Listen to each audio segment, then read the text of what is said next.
willkommen zu der Musikbusiness-Bibliothek. Merci für die den Weg hierhin gefunden haben. Für die das erste Mal da sind, es gibt auf der Kanalseite Playlists, unterteilt so ein bisschen nach Themengebiet. Für die einen oder anderen, die dort ein bisschen mehr wollen, noch stöbern, findet ihr dort ganz viel Content. Das ist einmal so ein bisschen eine kurze Episode, die ich machen kann, in Zeiten, wo jetzt der Konsum allgemein so ein bisschen aussieht, als würde es runtergehen, habe ich mal anschauen, wie sieht es ganz oben aus. Also was ist so das Maximum, was man irgendwie auf einem Streaming-Anbieter im Moment kann machen mit Schweizer Konsum. Also nur, wenn man jetzt den Schweizer Konsumenten würde anschauen. Und da gibt es eine Seite, quarp.net, die Seite gibt es auch schon ewig lang und die haben praktischerweise Spotify Daily Chart Totals und da kannst du das jeweilige Land auswählen, das dich halt dann interessiert, in dem Fall da die Schweiz, und es hat alle Streams registriert, bis vor ein paar Tagen irgendwie, zum Zeitpunkt, wo ihr jetzt das Video gesehen, wo Streams generiert worden sind innerhalb von der Top 200 Spotify Charts.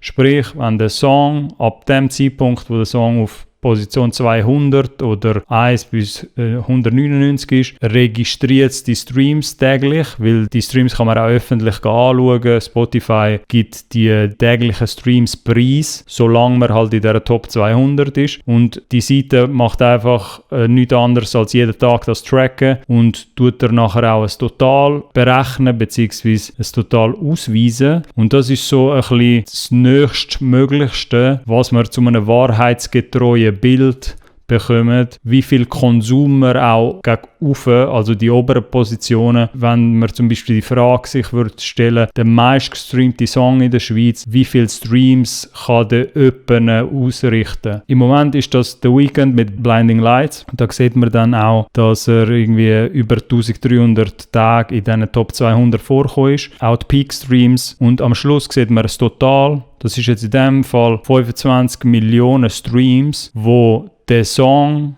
innerhalb von der Schweiz, innerhalb von der Top 200 Daily Charts von Spotify generiert hat. Was heißt das jetzt? Das wahre Total, also wie viel All-Time-Streams der Blinding Lights in der Schweiz gemacht hat, ist über diesen 25 Millionen. Weil ihr könnt euch so überlegen, außerhalb von der Top 200, also sobald er dann auf Position 201 oder drunter ist, kommen die Streams da halt nachher nicht mehr vor in diesem Total. Darum dort sind wir ein bisschen in einem Territorium, wo wir Schätzungen vornehmen müssen und je nach Alter vom Song kann man jetzt irgendwie sagen, ja, ist man teilweise vielleicht ein bisschen näher dran an Schätzung oder nicht. Die Zeit, wo er dann irgendwie auf 201 war oder weiter unten, und einfach passiv dort weiter Streams generiert hat. Ich denke, das sind in so einem Fall wie jetzt bei Blinding Lights sind das sicher Minimum 5 bis 10, wenn nicht sogar 15 Millionen Streams mehr. Und das gibt dann nachher wie so ein bisschen ein Bild, eine ungefähre Range, was in der Schweiz, zumindest auf einem Streaming-Anbieter, in dem Fall Spotify, was man in der Schweiz total an Streams kann generieren kann. Bei einem Blinding Lights wäre es wahrscheinlich irgendwo, würde ich vermuten, bei 30, wenn nicht 35 Millionen Streams oder sogar irgendwie auf dem Weg zu 40 Millionen Streams. Aber das sind jetzt Schätzungen. Was man safe kann sagen, ist, dass es schon mal Minimum 25 Millionen Streams gemacht hat. Weil das ist auf jeden Fall die registrierte Zeit, wo der Song, eben die 1390 Tage, wo der Song in der Top 200 war und auch jeden Tag, wie so die Zahlen da tracked worden sind auf dieser Quarp-Seite. Ich werde die Seite auch noch verlinken, dass ihr euch das auch selber anschauen könnt, weil es liegt natürlich ein bisschen die Frage nach, okay, was sind so Schweizer Referenzwerte? Und das nächstgrößte ist 079. Das ist auch schon eine Weile her, aber wenn man da schaut, 079 Lohn Lödig ist auf Platz 30 und da wären wir bei 11 Millionen Streams. Also ihr seht, auch zwischen den 11 Millionen Streams und den 25 Millionen Streams von Blinding Light ist auch noch ein rechter Unterschied dort oder ein rechter Gap. So. Man müsste sich jetzt auch anschauen, wann genau der Blinding Lights rausgekommen ist und wann der 079 rausgekommen ist. Aber das ist schon mal ein Thema für ein anderes Mal, inwiefern internationale Songs innerhalb von der Schweizer Charts irgendeine Art von Vorteil haben gegenüber Schweizer Songs. So.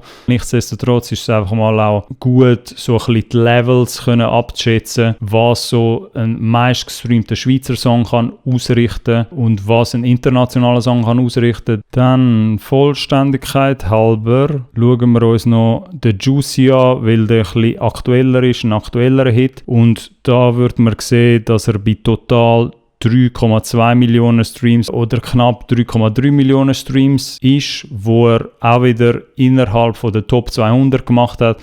Also es wird immer mehr sein tatsächlich als die Zahl da. Aber ja, ich wollte das einfach mal anschauen oder schnell highlighten, weil ich es noch spannend gefunden habe. Auch jetzt gerade in dieser Zeit, wo es ein bisschen einen Umschwung gibt mit Konsum, wo auch gewisse Schweizer Künstlerinnen und Künstler auch ein bisschen ratlos sind, habe ich das Gefühl, weil sie merken, gewisse Songs ziehen nicht mehr so im Streaming wie vorher, so ob das jetzt mit organischem Konsum ist oder teilweise mit Werbeboosts, die da auch noch gemacht werden von der Industrie. So. Wenn so interessiert, könnt ihr auch selber dort ein bisschen schauen und dort werdet ihr auch wenigstens ein sehr gutes Bild finden, was tatsächlich so die meistgestreamten Songs sind in der Schweiz. Ich hoffe, es war ein bisschen informativ gewesen. Und wie gesagt, schaut auch sicher euch mal noch andere Episoden an. Für die da zum ersten Mal einschalten, gibt es ganz viele so Themen-Playlists. Und ja, bis zum nächsten Mal würde ich sagen. Tschüss zusammen.